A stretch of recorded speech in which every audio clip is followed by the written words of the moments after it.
Hello guys, this is called Subliminals, and this is the first episode of my YouTube podcast that I've decided to make on this channel. And I would like to start off with saying that the main reason why I started a Subliminal channel was not really the reason of intending to build connections in the first place, but it happened to be one of the biggest benefits that I actually thought that would be the turning point for me as a sub maker to do so. I know that isolation is becoming more common nowadays due to the pandemic, and I'm not the most social person in the world, but as of late, especially this year, I've been able to be more social in general in real life, so it was a great opportunity for such. Okay, so first episode of this podcast, I would like to give a brief introduction on manifestations in general, which is a big topic that I like to talk about, that I like to write about on my community tab posts. So I find that with manifestations, it is really a part of self-growth and being self-voyeuristic in your nature and being very critical of your behavior, your attitudes, is in general all about being aware of yourself. And there's a lot of self-knowledge that you can gain from identifying what you think is important to you, and also what you think that you do not have versus what you think you should have, or what you don't need should be discarded and that you should take on, for example, a different role instead. Or you might optimize your choices to go for something better. And so now my personal philosophy on manifestations is that I believe in manifesting, which is quite an expected answer as a sub maker and someone who listens to subliminals quite regularly. Now I must say that for a period of time in my life, especially at the beginning when it comes to trusting subliminals in the first place, I would say that my results were not the most visible in the first place, and I kind of lost hope through that point. And then gradually it started building on me as I sort of went through this entire community and looking through the different varieties of videos and what they provide. And so initially I would say that I was someone who would be looking for physical subliminals in the first place, because till this day, it is quite unimaginable for me to get like physical results, because it tends to be difficult for me for whatever reason, and there's still quite a limiting belief to me to this day, but at least I've gotten quite a number of results to prove myself wrong in general. So this tells me a lot that the universe can sometimes help you even when you are in doubt. I wish I was exactly where I am right now today. No, I wish I am exactly what I think I would be in, achieving my highest self, rather than giving a specific time period as to who I want to be in. We like to call this future, like my future self. Like, the future doesn't really exist. It's just a conjuring up of your personal identity and your wishes that is all based on what you think you actually want to achieve only today. Like tomorrow you could be wishing to be someone different. And so what I like about subliminals in general is that you get to keep certain parts of yourself, but at the same time you get to throw some parts of yourself away that you do not prefer. I will also relate this to Friedrich Nietzsche's philosophy on amor fati in general, which means let fate decide. So I think that spirituality and manifestations in general is meant to be something comforting to us rather than hindering us from what we do not wish to experience, which is more failure that we think that we do not want to go through. And hence we want subliminals to be like our placebos as to prevent ourselves from falling deeper into the rabbit hole of feeling like you lack a lot of things. Yeah. And also with subliminals, it is all about change, and especially with mental and physical. I think that mental feels very safe, but at the same time we also have the underground community. So this works on both ways as well, actually. So I believe that for mentalities, especially mental health, it is our decision to be optimistic or negative, but according to Nietzsche's, we are supposed to embrace both our failures and our depressive episodes. Now, I would like to say that my philosophy on this is that I sort of agree with this, especially shout out to people like Slade, Miss Synergy. These people have really changed my mindset a lot, so I would like to thank them, but at the same time I find that this is all self-recognition of what you think that you can work on. But Nietzsche, he was back then, very long ago, who doesn't know what the heck law of attraction is. He might not even know spirituality, and that's why he decided to become his own philosopher. I'm not really sure about his religion, but I think he's a free thinker. And besides that, I think that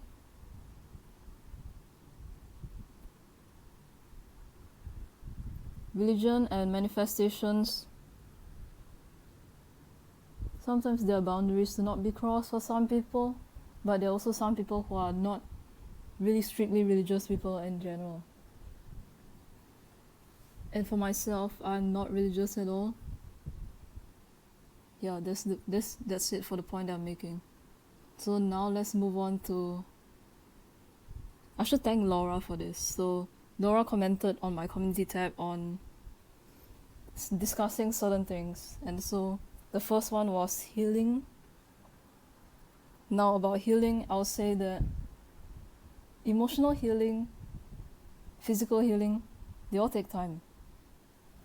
But unless you're someone like me who just moves on with life and gets a bit robotic, I mean, sometimes it still comes back, so you have to deal with your feelings sometimes. You need to write it out.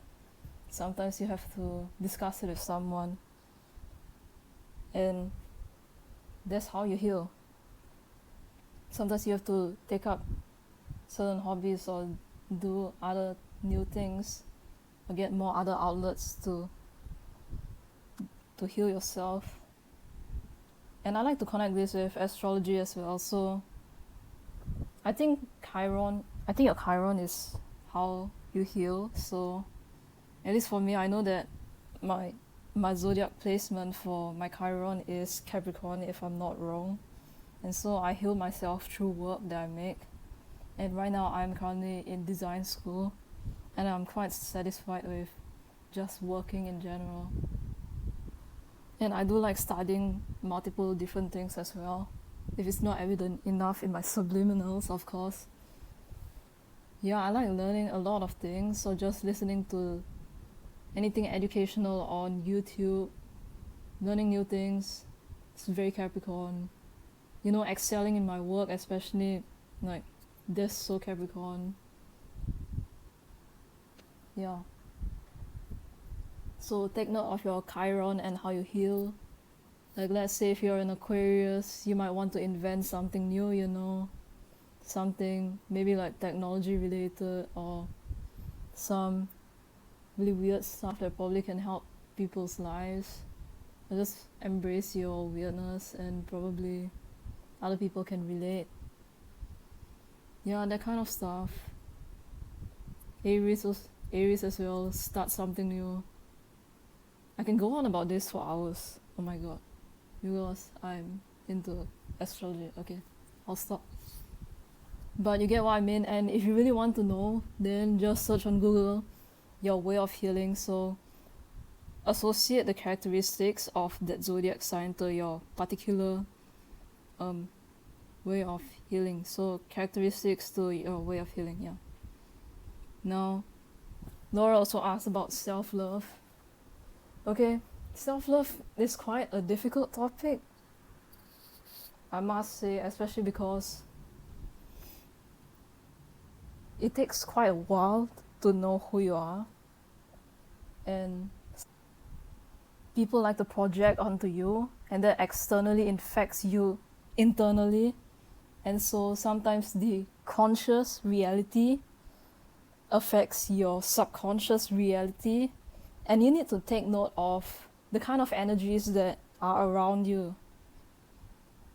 Yes, especially if there are bullies around you, or you have constantly draining you, or even if you take a look outside way too externally but not focusing on your inner work as well, you have to learn how to do shadow work on the spot if you really want to get over things quickly.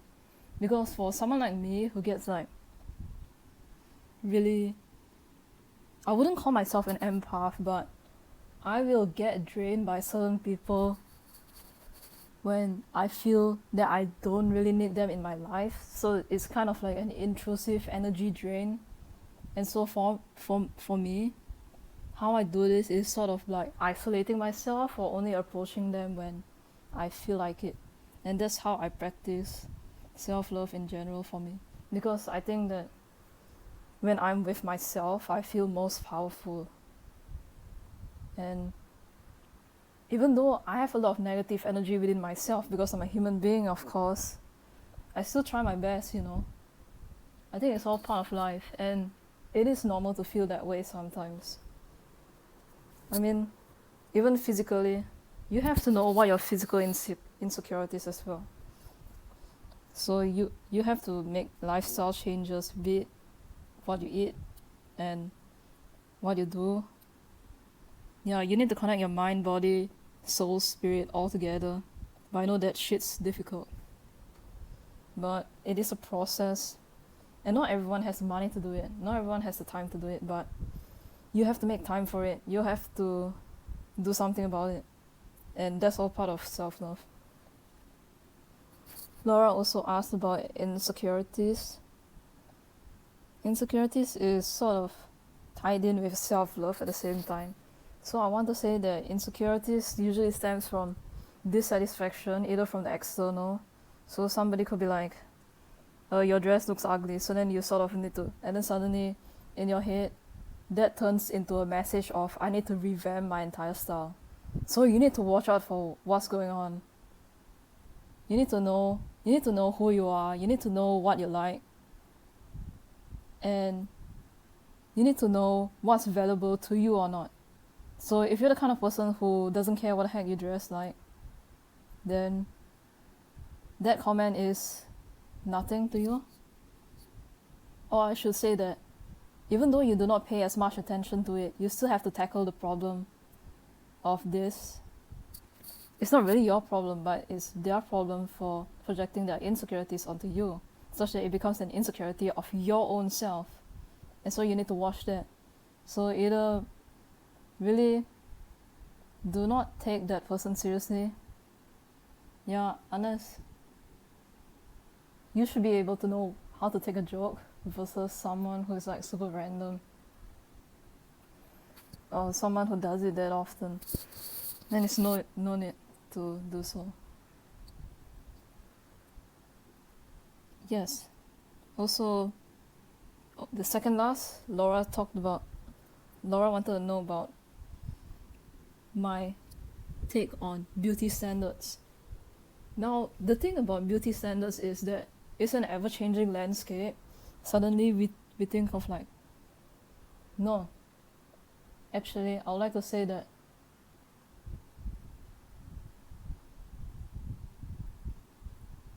the media affects us on a subconscious level, and it depends on our exposure and how frequent we actually get affected by it. So again, be aware of what you consume in general, because they can contribute to a new part of your mentality that makes you want to change things about yourself and all of that stuff.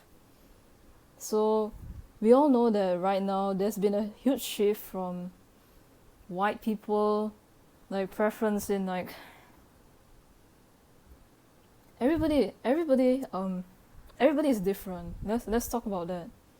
So globalization has impacted us a lot in many different ways.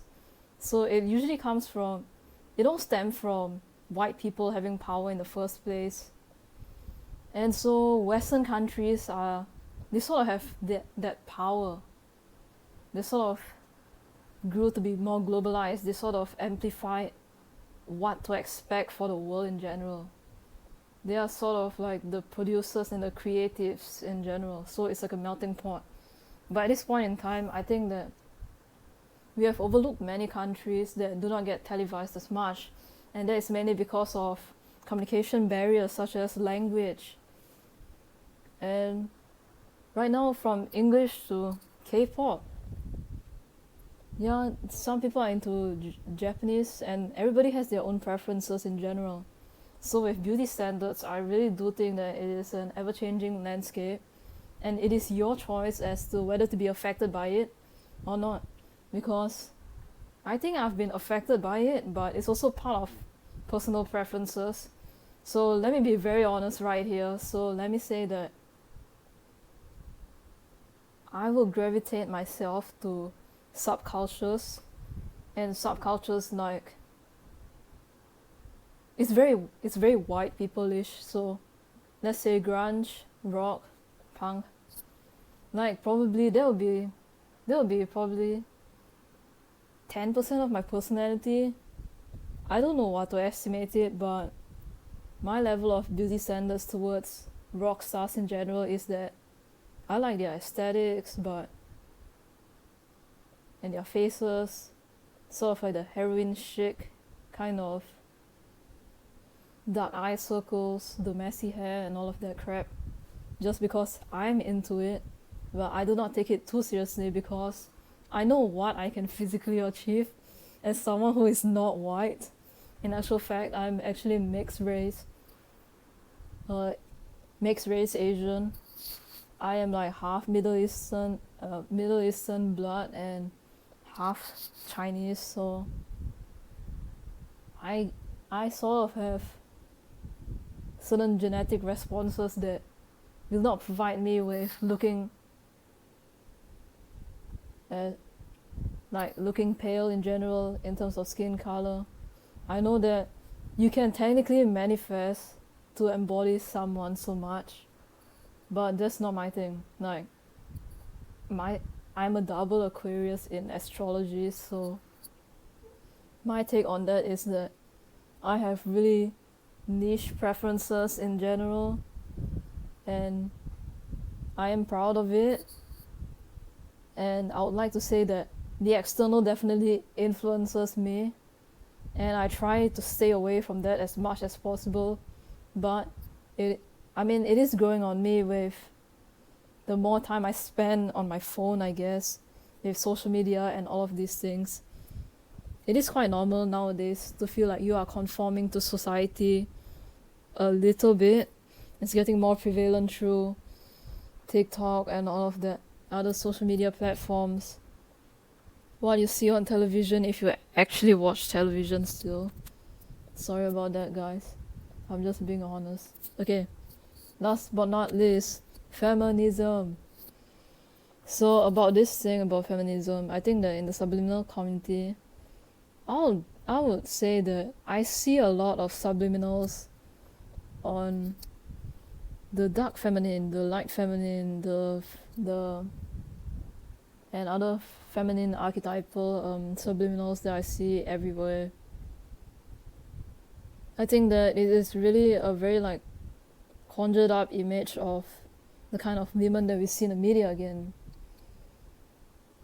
But they are not necessarily the worst traits in the world. Like, there are so many personalities in the world, and sometimes you can learn from someone who is negative to become a more positive person, you know.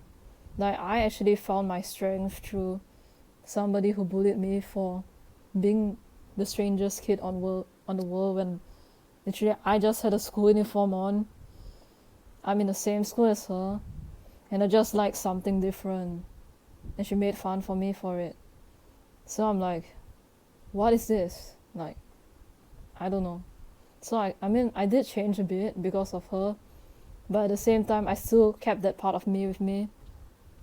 So guys, do not be ashamed of yourselves, that whatever you like or what's part of your identity, there's no need to throw it away unless your preferences change, and that's the most important part. It's self-awareness. Okay, I think I'm going a bit off topic, but let's talk about feminism again. So there's there's also a lot of association with the feminism in general being like a men are trash type of mindset, and I do understand where this is coming from in general, because history really tells us all about this, but I mean, we live in a world where it is right now today. And if you got to protest, then go protest whatever you need to do, you know. You want to write a feedback to the government, that is really up to you. Like, we really need to change our attitudes towards people in general. We can't just be harmful to every single person that we meet. And we also get like, okay, it's normal to feel bad vibes from someone, let's talk about it. So it is ingrained within some majority of us that we all know the stereotypes of masculinity and femininity in general, but we must address the fact that the reason why the feminist movement and like many other movements like the femcel community, the incel community, this all comes from, it's very self-hatred, but it also comes from an external world. So let me talk about it. So I know that wage gaps are a prevalent thing for that many feminists complain about, and I think that the wage gap is absolutely ridiculous, and I definitely support them for addressing this entire issue, because it doesn't actually make sense in reality in general even.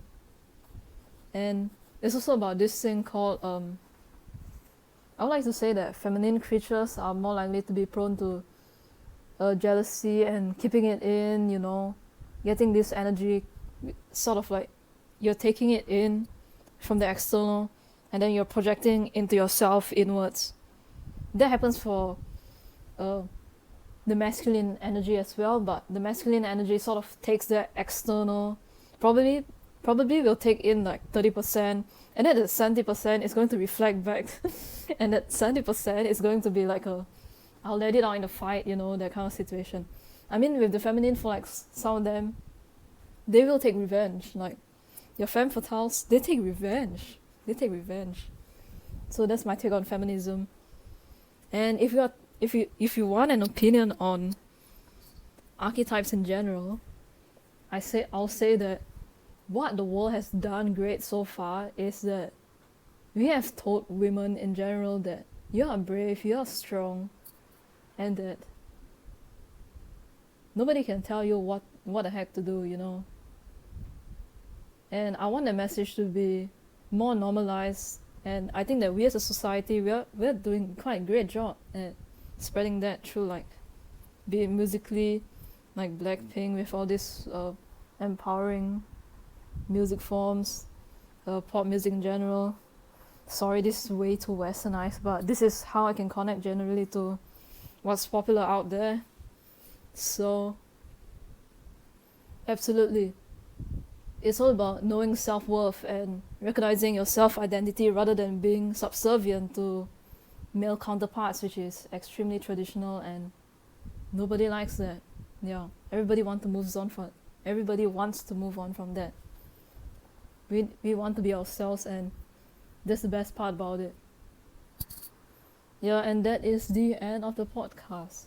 Now leave your questions in the comments if you want to. I'm happy with interacting with you guys. I want to do that more. That's why I started this. And also,